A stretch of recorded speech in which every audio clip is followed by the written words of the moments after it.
नमस्कार, आप देख रहे सिटी पोस्ट लाइव और आपके साथ मैं हूं अंजलि। आज पटना के निजी होटल में आगाज इंडिया फाउंडेशन का अधिवेशन संपन्न हुआ, जहां पर इस अधिवेशन में किस तरीके से शिक्षा और स्वास्थ्य के क्षेत्र में बिहार में सुधार लाया जाए और इस पूरे मामले पर यहां पर चर्चा विमर्श हुआ। वही इसी में बता दें, इसके संस्थापक, आगाज इंडिया के संस्थापक और राष्ट्रीय अध्यक्ष कुमार ज्योति ने बताया कि किस तरीके से बिहार को आने वाले समय में औद्योगिक क्षेत्र का हब बनाया जाएगा और किस तरीके से बिहार के युवाओं को इसके लिए प्रोत्साहित किया जाएगा, किस तरीके से बिहार के युवा आत्मनिर्भर बने। इस पूरे मामले पर यहाँ पर रणनीति बनाई गई और इस पर चर्चा विमर्श हुआ। वही इस पूरे मामले पर कुमार ज्योति क्या कुछ कहते नजर आ रहे हैं, आपको छोड़ जाते हैं उनकी बातों के साथ। देखिए, आगाज इंडिया फाउंडेशन का ये पहला राष्ट्रीय अधिवेशन है। अधिवेशन तो पूर्व में भी होता रहा है, लेकिन हम लोगों ने 7 साल से ग्राउंड लेवल पर जो काम किया है, जो धरती पर जाकर के काम किया है, उस तरह से बहुत सारे विकृतियों ने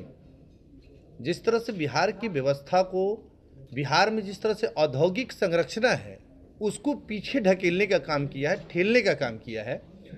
तो हम लोगों ने इसमें जो सर्च के माध्यम से प्राप्त किया है, जो ज़मीनी स्तर पर हकीकत को लाए हैं उभार करके आप लोगों के सामने में, ये मीडिया के माध्यम से मैं बताना चाहता हूँ कि बिहार में सबसे बड़ा औद्योगिक बिहार की स्थापना में अगर कोई बाधक है तो बिहार का वो गुंडा बैंक है, जो व्यवसायी वर्गों को, जो औद्योगिक बिहार बनाने के सपने को इतनी बड़ी चोट पहुंचा रहा है। गांव-गांव में इस तरह की व्यवस्था कायम हो गई है कि व्यापार करना लोगों को मुश्किल हो रहा है। सरकारी योजनाएं जो है, सरकारी तरह से सभी लोग वंचित हैं और गुंडा बैंक के माध्यम से जो शोषण का कारोबार चल रहा है वो जन जन तक सूदखोरी और मुनाफाखोरी का कार्यक्रम है। आगाज इंडिया आप लोगों के माध्यम से एक मोबाइल नंबर जारी करेगी और अगर कोई व्यक्ति पीड़ित है, कोई अगर गुंडा बैंक के माध्यम से अगर पीड़ित है, उनकी व्यवस्था अगर प्रभावित हो रही है, तो आप आगाज इंडिया फाउंडेशन से एक बार जरूर मिलें। और अगर आप व्यवसायिक स्थिति में कहीं पर कमज़ोर पड़ रहे हैं या कहीं रोजगार के क्षेत्र में कमज़ोर पड़ रहे हैं, तो आगाज इंडिया फाउंडेशन को एक बार जरूर सर्च करें और आज ही आप आगाज इंडिया फाउंडेशन से जुड़ें। ये संस्था आपके बच्चों के प्रगति के लिए, आपके हित के लिए और बिहार के प्रगति के लिए बहुत ही कारगर काम कर रही है और इसके कार्यक्रम के माध्यम से आप लोगों को दिख रहा होगा और आने वाले समय में आप लोगों को दिखेगा।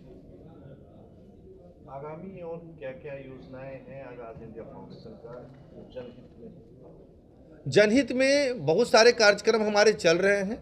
जनहित में हमारा औद्योगिक बिहार का कार्यक्रम है, जिससे युवाओं को यूथ एम्पावरमेंट, युवाओं को स्वरोजगार बनाना, ऑनलाइन जिस तरह से शिक्षाविद हमारे साथ बहुत सारे जुड़े हैं, जिस तरह से कटिहार से इंजीनियर सुभाष भी जुड़े हैं, इन लोगों ने मेरे साथ कमिटमेंट किया है कि एक न्यूनतम दर पे ऑनलाइन शिक्षा की व्यवस्था को इन लोग अपनाएंगे और निःशुल्क शिक्षा, ये जो क्लास लेंगे हमारे फाउंडेशन के मंच पे आकर के, ये निःशुल्क शिक्षा का प्रावधान तैयार करेंगे और इन लोग उस क्षेत्रों में सहयोग करेंगे।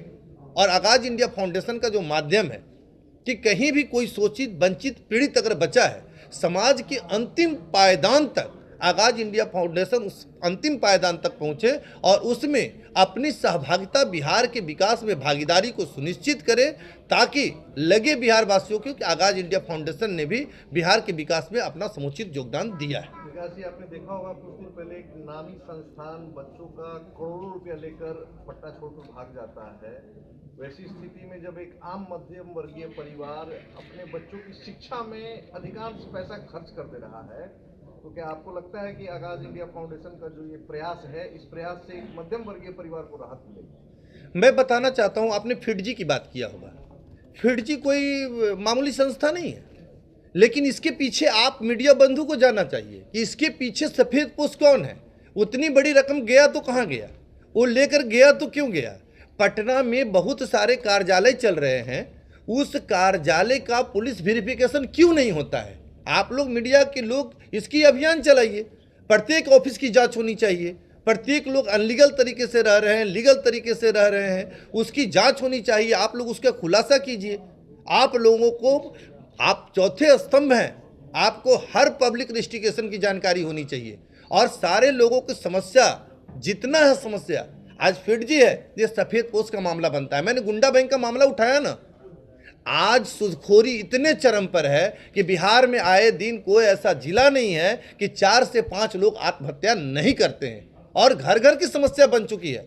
पर इस पे बोलेंगे कैसे, बोलने देंगे कैसे? इसलिए कि सारे सफ़ेद पोस्ट नेता जो हैं, उनकी सारी पूंजी जो है वो खून चूसने में लगी हुई है, और उस व्यवस्था के तहत वो राजनीतिक दल को साधने में लगते हैं। और जितने बिहार के व्यवसायी हैं उस गुंडा बैंक के शिकार बन चुके हैं। और फिटजी भी मामला है, तो फिटजी का जो मामला है वो सफ़ेद पोस्ट से जुड़ा मामला है। आए दिन आप उसका खुलासा करके देख लीजिएगा, उसके पीछे किसी न किसी नेता का ही हाथ होगा। आने वाले दिनों में शिक्षा और स्वास्थ्य के लिए आगाज इंडिया फाउंडेशन क्या कार्य करेगी? देखिए, आगाज इंडिया फाउंडेशन लगातार 7 वर्षों से काम कर रही है, और ज़मीनी हकीकत है इसका। हम लोग किसी सरकारी व्यवस्था पर टिके हुए नहीं हैं। जन सहयोग के माध्यम से जो कार्यक्रम होता है, जन जन तक पहुंचाने का कार्यक्रम करते हैं। एक एक करके संस्था से बहुत सारे लोग अब जुड़े हैं, आगे भी जुड़ने के लिए प्रेरित हैं। आगाज इंडिया फाउंडेशन कोई संस्था नहीं है, एक विचार है, और विचार जो होता है वो हवा के विपरीत चलता है, हवा के साथ नहीं चलता है। मैं आपको आपके माध्यम से, आप मीडिया बंधुओं के माध्यम से भरोसा दिलाना चाहता हूं कि अगले वर्ष तक आगाज इंडिया फाउंडेशन बिहार के हर एक पंचायत तक अपनी स्थिति को मजबूत बनाएगी, और शिक्षा और स्वास्थ्य के क्षेत्र में जो जागरूकता है वो फैलाने का काम करेगी। बेरोजगारी एक बड़ा मुद्दा रहा है, वैसे युवा जिनके पास आर्थिक स्थिति कमजोर हो लेकिन दिमाग से तेज हो, उनके लिए क्या करें? उसके लिए आगाज इंडिया फाउंडेशन ने स्टार्टअप आगाज इंडिया की शुरुआत किया है। 1 साल के लिए जिसके पास आइडियोलॉजी है, जिसके पास आइडिया है, वो आगाज इंडिया को दे। 1 साल के लिए उसकी ऑफिस की व्यवस्था, रहने की व्यवस्था, खाने की व्यवस्था निःशुल्क आगाज इंडिया फाउंडेशन देगी। वो आगाज इंडिया के साथ जुड़े। अगर उसमें घाटा होता है तो उसकी सारी जवाबदेही आगाज इंडिया फाउंडेशन लेगी, और अगर फ़ायदा होता है तो आगाज इंडिया फाउंडेशन और जो आइडिया वाले लोग हैं वो दोनों मिल करके उसमें